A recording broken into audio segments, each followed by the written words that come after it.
Selin ka zhvilluar një bisedë të gjatë dhe të sinqertë me Mateon brenda shtëpisë së Big Brother, ku ka shprehur hapur mendimet dhe ndjenjat e saj për disa nga banorët, duke krijuar një moment që ka tërhequr vëmendjen e të gjithëve. Gjatë kësaj bisede, ajo është treguar shumë e drejtë për drejtë dhe nuk ka hezituar të flasë për marrëdhëniet e saj me banorët e tjerë dhe për mënyrën se si ishte ata në lojë.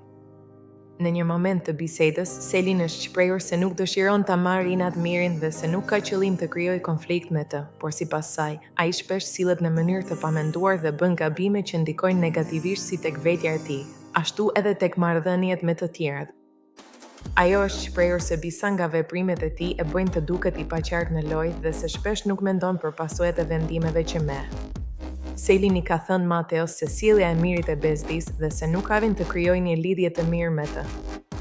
Ajo ka shpjeguar se nuk e pëlqen mënyrën si ai reagon në situata të ndryshme, duke shtuar se shpesh ai vepron pa logjik dhe kjo e bën të vështirë komunikimin mes tyre.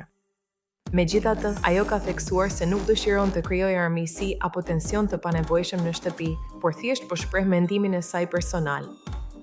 Gjatë bisedës, Selin ka folur edhe për mënyrën se si marrëdhëniet mes banorëve ndikojnë në lojë. Ajo i ka shpjeguar Mateos se në një ambient si ai i shtëpisë, ku të gjithë jetojnë bashkë 24 orë në ditë, çdo sjellje dhe çdo reagim ndikon në atmosferën e përgjithshme. Sipas saj, është shumë e rëndësishme që banorët të jenë të kujdesshëm në komunikim dhe të tregojnë pjekuri në situata të vështira.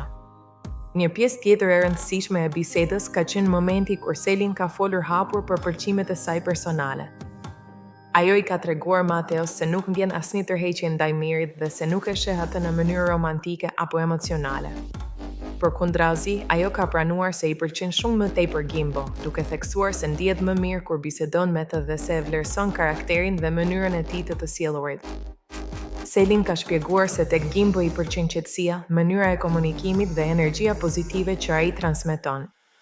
Sipas saj, ai duket më i sinqertë dhe më i drejtë për drejtë në marrëdhëniet me të tjerët, gjë që e bën atë më tërheqës në sytë e saj. Ajo shtoi se ndihet më rehat dhe më e kuptuar kur kalon kohë me të. Mateo e ka dëgjuar me vëmendje Selin gjatë gjithë bisedës, duke reaguar me qetësi dhe duke i dhënë asaj mundësinë të shprehë lirshëm mendimet e saj.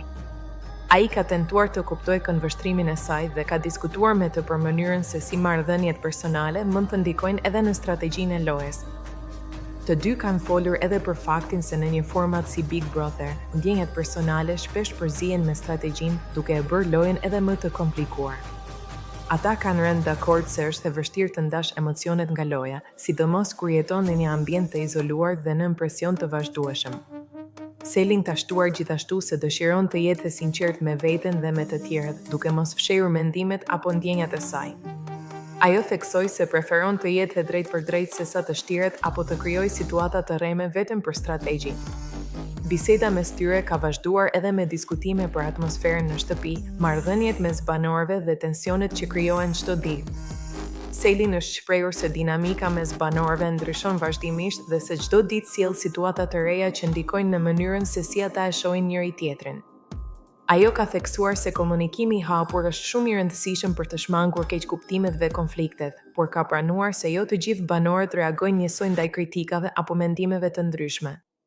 Kjo bisedë mes Selin dhe Mateos ka krijuar diskutime edhe mes banorëve të tjerë, pasi deklaratat e saj për mirin dhe pëlqimin për Gimbon mund të ndikojnë në marrëdhëniet dhe dinamikat brenda shtëpisë. Situata të tilla shpesh ndryshojnë balancat dhe krijojnë aleanca ose përçarje të reja. Ndërkohë, mbetet për t'u parë se si do të reagojnë banorët e përfshirë dhe nëse kjo bisedë do të ndikojnë në marrëdhëniet e tyre në vazhdim. Një gjë është e sigurt, emocionet, mendimet personale dhe strategjia vazhdojnë të përzihen në mënyrë të fortë, duke e bërë atmosferën në shtëpi gjithnjë më intensive dhe plot surpriza.